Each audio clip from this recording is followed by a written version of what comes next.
brother asked a very good question, whether soul exists. Allah in Surah number 4,345 in verse 6,045 says, Brother, you asked me a question. Let me finish the question, brother. If you interrupt, I cannot answer, brother.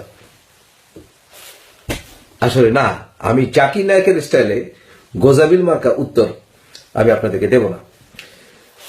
আত্মা এবং শরীর, মানুষের human body, এই দুটো আলাদা existence কিনা এটা বুঝতে হলে প্রথমে প্রশ্ন করতে হবে যে আত্মা কি জিনিস, আত্মা কি। আপনি যদি বলেন স্ট্রেট আত্মা একটা এনার্জি, বলতে পারেন। আর যদি বলুন যে না, আত্মা হচ্ছে আমরা ফিজিক্যালি যে জিনিসটা প্রকাশ করি, যেমন ধরুন আমি কথা বলছি, অঙ্গ প্রত্যঙ্গ নাড়াচ্ছি, আত্মারও এরকম একটি আলাদা অবস্থান আছে, অশারীরিক অবস্থান, সেটা যদি বলেন তাহলে আত্মার আরেকটি সংজ্ঞা। ইসলামের ইতিহাসে আত্মা নিয়ে গবেষণা করেছেন অনেকেই, যেমন ইবন সিনা, আল বিরুনি, ওনারা গবেষণা করেছেন এই নিয়ে। অনেকেই গবেষণা করে বলেছেন ইসলামিক স্কলাররা, যেমন বললাম ইবন সিনা, আল বিরুনি। ওনাদের এই গবেষণা থেকে মনে হচ্ছে যে আত্মার কতগুলো অবস্থান আছে। যেমন ধরুন আপনার শরীরে অনেক কিছু আছে যেটা আপনি নিজে নিয়ন্ত্রণ করেন, যেমন আমি হাতগুলো নাড়াচ্ছি, এটা আমি নিজে, আমার মাইন্ড আমাকে ইনস্ট্রাকশন দিচ্ছে, আমি নাড়াচ্ছি। অনেক কিছু আছে যেটা অবচেতন মনে ঘটছে, আপনি সেটা সরাসরি কন্ট্রোল করছেন না, যেমন আপনার ইন্টারনাল অর্গানস, শরীরের ইন্টারনাল অর্গানস। আবার দেখবেন যে যারা একেবারে ডিসেবল, তারা দেখা যাচ্ছে যে তারা শরীর নড়ে না, হাত পা নড়ে না, কিন্তু তারপরে যখন আপনি দেখবেন যে তাদেরকে যখন কেউ মারতে যদি চায়, তাহলে অটোমেটিক একটা ফিজিক্যাল রেজিস্ট্যান্স তৈরি হয়, সে বাধা দেয়, যে সে মরতে চায় না। এটা আত্মার বেঁচে থাকার আরেকটি অবস্থান। এভাবে বিভিন্নভাবে গবেষণা করেছে সায়েন্টিস্টরা, দেখেছে আত্মার বিভিন্ন অবস্থান আছে কিনা। কিন্তু ব্যাপারটিকে আমি খুব সহজভাবে দেখি। অনেকেই বলেন যে বর্তমানে অনেকে গবেষণা করে দেখা যাচ্ছে যে মানুষ যখন মারা যায়, সাথে সাথে নির্দিষ্ট একটি পরিমাণ, কিছু গ্রাম তার ওজন কমে যায় বডিতে, এবং সেটা সমান সমস্ত পৃথিবীর মানুষের সেই ওজন হারানোর পরিমাণটি কমান, তাহলে সেটাকে বলা হয় সোলস ওয়েট। কিন্তু ইট ডাজন্ট প্রুভ যে সেই সোলটি যদি এনার্জিও হারিয়ে থাকে, যেমন ব্যাটারি এনার্জি হারাচ্ছে, এনার্জি যদি হারিয়ে থাকে, সেই এনার্জিটি অন্য একটি এনার্জিতে পরিণত হতে পারে।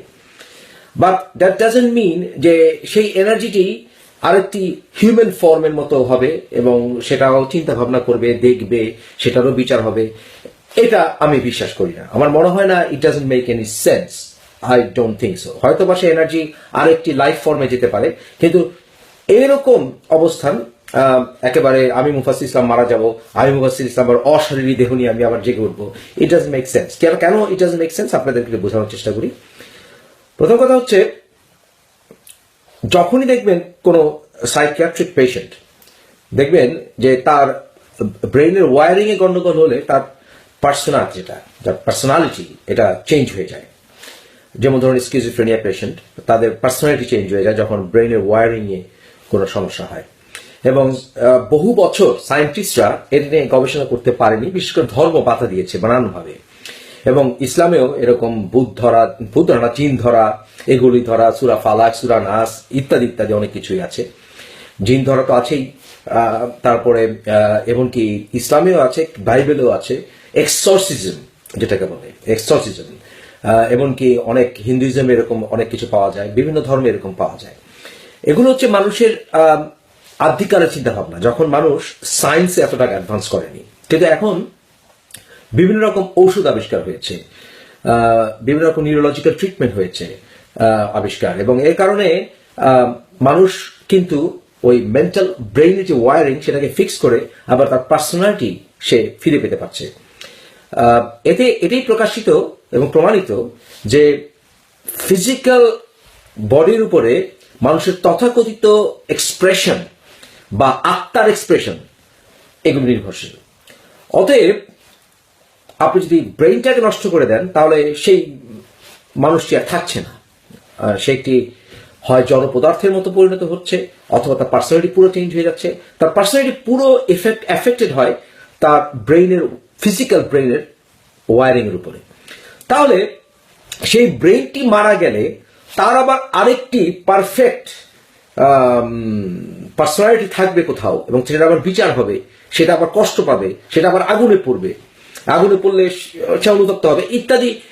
অ্যাকসেপ্টেবল না, it doesn't make sense at all. যে আমি মরে গেলাম, আমার বডি নষ্ট হয়ে গেল, আমার ব্রেইন নষ্ট হয়ে গেল, কিন্তু আমার পার্সোনালিটি এবং আরেকটা আত্মিক শরীরের আমার অবস্থান রয়ে গেল। It doesn't make sense.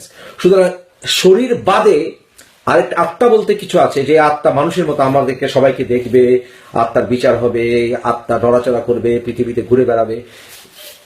It is absolutely absurd. তাহলে মানুষের যখন মেন্টাল ব্রেইনের ওয়ারিংটা নষ্ট হয়ে যায়, তখন সে অন্য কোথাও কি ভালো অবস্থায় থাকে?